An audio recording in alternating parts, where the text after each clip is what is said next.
అదే RTV app వార్తల్ని క్షణాల్లో చదివే అవకాశం ఉంటుంది. ఒక న్యూస్ పేపర్, ఒక టెలివిజన్ ఛానల్ మీ చేతుల్లో ఎప్పుడు ఉంటాయి. నిన్న జరిగినటువంటి షాప్ సంఘటన మీద ఏదైతే మనతో మాట్లాడాను మంచి మనోజ్ ఉన్నారు. ఒకసారి సార్ అడిగి సార్ ఏం జరుగుతుంది అసలు ఇక్కడ మోహన్ బాబు యూనివర్సిటీ దగ్గర షాపులు ప్రతి నిత్యం కూడా ఈ మధ్య కాలంలో ఏదో ఒక రచ్చ జరుగుతుంది అనేక ఆవేదన చెందుతున్నటువంటి పరిస్థితి. నేను ఫస్ట్ నుంచి ఇదే చెప్తున్నాను సార్. నేను ఈ గొడవ జరిగిన రోజు ఫస్ట్ నేను మాట్లాడింది కూడా చాలా మంది పెద్దవాళ్ళతో మాట్లాడడం జరిగింది.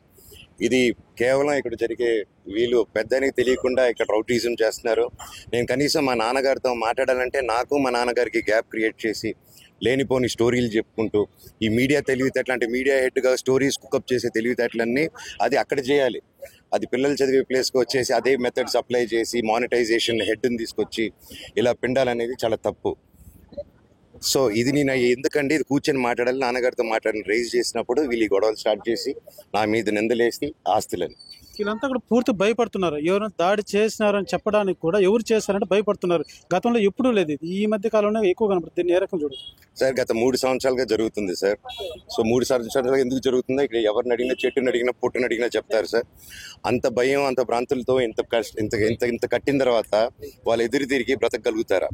స్టూడెంట్స్కి నోటీస్ పంప అక్కడ ఎవరైనా జాయిన్ అయితే హాల్ టికెట్స్ ఏమైనా ఉంటారు. సో ఇదంతా ఇట్స్ నాట్ రైట్ వేలో వెళ్తుంది సార్. సో డెఫినెట్లీ ఇది జరిగే చేస్తాను, నన్ను క్షమించండి. అక్కడ వెయిట్ చేస్తాను. దీని మీద మీరు ఇదే విధంగా కంటిన్యూగా స్టూడెంట్ పట్ల కావచ్చు వీళ్ళ పట్ల 100గా చెప్తున్నారు, 100% ఉంటాను. నేను ఇంకోటి చెప్తున్నాను, ఇక్కడ ఉన్న హాస్టలర్స్ కానీ ఇక్కడ ఉన్న స్టూడెంట్స్ కానీ ప్రతి ఒక్కరు ఎవ్వరూ భయపడకూడదు. ఎవరు భయపడకండి, ఎవరు బానిస కాదు, ఎవరికి భయపడక్కట్లా. 2025లో ఉన్నారు, మంచి గవర్నెన్స్ ఉంది, మంచి పోలీస్ సిబ్బంది ఉన్నారు. Use your right properly. మీకు హక్కు ఉంది, హక్కును వాడుకోండి. ఎవ్వరికి భయపడేదానికి లేదు. మీ అందరికీ నేనున్నాను, మీకు ఏది జరిగినా నేనున్నాను. నిన్న షాపు పగిలిన కరెక్ట్గా 3 గంటల్లో నేను ఇక్కడ ఉన్నాను నిన్న. సో నేను ఎక్కడున్నా వస్తాను. నేను నా వెల్ విషర్స్ ప్రతి ఒక్కరు మిమ్మల్ని కాపు కాసుకుంటామని మాటిస్తున్నాను. Thank you. ఏదైతే జర్నలిస్టుల పరంగా అక్కడ మేము ఇక్కడికి వచ్చే రావాలంటే భయపడాల్సిన పరిస్థితి. దీన్ని ఏ రకం చూడండి. అది మీరే ధైర్యం చేసుకొని ఇంక మీతో ఉండాలండి. ఏదైతే జరిగేటువంటి సంఘటన అన్ని పట్ల కూడా నేను ఖచ్చితంగా వాళ్ళకి అండగా ఉంటాను.